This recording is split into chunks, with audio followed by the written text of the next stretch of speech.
And kitchen എന്ന YouTube ചാനലിലേക്ക് എല്ലാവർക്കും സ്വാഗതം. ഇന്നൊരു നല്ല മഴ ദിവസമാണല്ലോ. മഴയത്ത് നമുക്ക് എന്ത് ചെയ്യാനായില്ലേ? എല്ലാവരും ഇങ്ങനെ മുറിക്കുള്ളിലൊക്കെ തങ്ങിയിരിക്കുമായിരിക്കും. മഴ വല്ലാത്ത ഒരു ഫീലാണ് നമുക്ക് തരുന്നതല്ലേ. മഴ എന്നത് വെറും ഒരു വെള്ളത്തുള്ളികളായിട്ട് നമുക്ക് കാണാൻ കഴിയില്ലല്ലോ. വെറും വെള്ളത്തുള്ളികൾ മാത്രമല്ലല്ലോ മഴ കൊണ്ട് ഉദ്ദേശിക്കുന്ന. പ്രകൃതിയുടെ ഏറ്റവും മനോഹരമായ അനുഭവങ്ങളിൽ ഒന്നായിട്ടാണ് എനിക്ക് മഴയെ ഫീൽ ചെയ്യുന്നത്. ഇലകളിലും മണ്ണിൻ്റെ സുഗന്ധം നമുക്ക് അനുഭവിക്കുന്നതോടൊപ്പം ഇലകളിലും പൂക്കളിലും ഒക്കെ തങ്ങി നിൽക്കുന്ന ഈ മഴത്തുള്ളികളുണ്ടല്ലോ, എത്ര മനോഹരമല്ലേ. ഇങ്ങനെ മഴത്തുള്ളികൾ ഇങ്ങനെ വന്ന് പതിക്കുന്നത്, ഇങ്ങനെ ഉയരങ്ങളിൽ നിന്ന് മഴത്തുള്ളികൾ ഇങ്ങനെ പതിച്ച് നമുക്ക് എത്രമാത്രം ജലം സംഭരിച്ച് നമുക്ക് വേണ്ട കറണ്ട് ലഭിക്കാനും ദാഹശമനത്തിന് നമ്മുടെ കിണറുകളൊക്കെ നിറയ്ക്കാനും ഒക്കെ ഈ മഴ എത്രമാത്രം നമ്മളെ സഹായിക്കുന്നുവല്ലേ. പിന്നെ ഞാൻ ഈ വീഡിയോ മഴയെ മനോഹര കാഴ്ചകൾ ശാന്തത നിങ്ങളുമായി പങ്കുവയ്ക്കാണ് ഞാൻ ഉദ്ദേശിച്ചത്. ഈ മഴയുടെ ഒരു ശാന്തതയുണ്ടല്ലോ, പക്ഷികളെല്ലാം നനഞ്ഞ് അവർ എല്ലാ മരങ്ങളിൽ ഒക്കെ ഇരിക്കുക, പറന്ന് കളിച്ച് നടക്കാൻ അവർക്ക് സാധിക്കുന്നില്ലെങ്കിലും അവരൊക്കെ ഇങ്ങനെ വെള്ളം കിട്ടാതെ വിഷമിച്ച പറവകളൊക്കെ ഇങ്ങനെ മരങ്ങളുടെ ശിഖരങ്ങളിലൊക്കെ കുത്തിയിരുന്ന് നനഞ്ഞ് അവർ ധാരാളം വെള്ളം ലഭിക്കുന്ന ഒരു അവസ്ഥയായി ഈ സമയത്തെന്ന് പറയുമ്പോൾ. എന്നാൽ എത്ര നല്ല കാഴ്ചകളല്ലേ. വെള്ളം ഇല്ലാതെ നമ്മൾ ഉണങ്ങി വരേണ്ട ദേശത്ത് മഴ കിട്ടുമ്പോഴൊക്കെ ഉണ്ടാകുന്ന ഒരു സന്തോഷം പ്രത്യേകം പറഞ്ഞറിയിക്കേണ്ടതാണ്.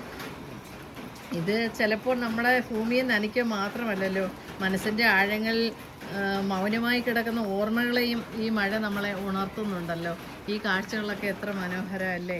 മഴത്തുള്ളിക്ക് പറയാൻ ചില കഥകളും ഉണ്ടാകും. ഓരോ ഹൃദയത്തിനും ചിലപ്പോൾ കേൾക്കാൻ നിശബ്ദതയും അതോടൊപ്പം ആഴങ്ങളിൽ നിന്ന് നമുക്ക് മനസ്സിൻ്റെ ആഴങ്ങളിൽ നിന്ന് അഗാധമാതയിൽ നിന്നൊക്കെ ഉണർന്നു വരുന്ന ചില ഓർമ്മകളായിരിക്കും ബാല്യകാല സ്മരണകളല്ലേ പലർക്കും ഉള്ളത്. സ്കൂളിലൊക്കെ പോകുമ്പോൾ ഈ മഴക്കാലം ആകുമ്പോൾ നമുക്ക് നനഞ്ഞ് നമ്മുടെ യൂണിഫോമൊക്കെ നനഞ്ഞ് നമ്മൾ വീട്ടിലേക്ക് വരുന്ന ഒരു വരവുണ്ടല്ലോ. രാവിലെ നമ്മുടെ മാതാപിതാക്കളൊക്കെ സന്തോഷമായിട്ട് നമ്മളെ സ്കൂളിലോട്ടൊക്കെ വിടും. പിന്നെ നമ്മൾ നനഞ്ഞ് കുതിർന്ന് യൂണിഫോമും ബാഗും ഒക്കെ നനഞ്ഞ് വരുന്ന ഒരു കാഴ്ചയുണ്ട്. അതൊക്കെ ഓർക്കുമ്പോൾ എത്ര ബാല്യകാലങ്ങളിലേക്ക് നമ്മൾ കടന്നു പോകും. നമ്മുടെ ബാല്യകാലങ്ങൾ സ്മരണകളിലേക്കൊക്കെ നമുക്ക് കടന്നു പോകേണ്ടതായിട്ട് വരും. ചില മഴത്തുള്ളികൾ നമ്മളെ ചിരിപ്പിക്കും, ചില മഴത്തുള്ളികളോ അത് നമ്മുടെ കണ്ണ് നനയിക്കുന്നതുമായിരിക്കും.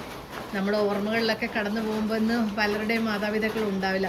നമ്മളെ കുഞ്ഞിലെ വളർത്തി ചോറ് പൊതികളൊക്കെ തന്ന് നമ്മളെ സ്കൂളിൽ വിട്ട അപ്പനും അമ്മയും ഒന്നും ഇന്ന് ജീവനോടെ ഉണ്ടാവില്ല. അപ്പോൾ ആ ഓർമ്മകളിലേക്കൊക്കെ നമുക്ക് കടന്നു പോകാനും ഈ മഴ നമ്മളെ സഹായിക്കും. ചിലപ്പോഴൊക്കെ നമ്മുടെ കണ്ണ് നനയിക്കുന്ന ഓർമ്മകളിലേക്കും ബാല്യകാലത്തിലേക്കും ഒക്കെ നമുക്ക് പോകാനും ഈ കാഴ്ചകൾ നമ്മളെ ചിലപ്പോൾ സഹായിച്ചെന്നിരിക്കും.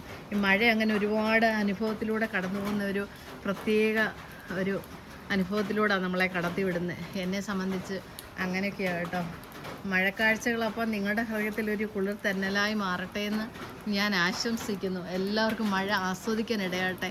അപ്പം മറ്റൊരു വീഡിയോ ആയിട്ട് നമുക്ക് വീണ്ടും കാണാം. അപ്പോൾ ബൈ.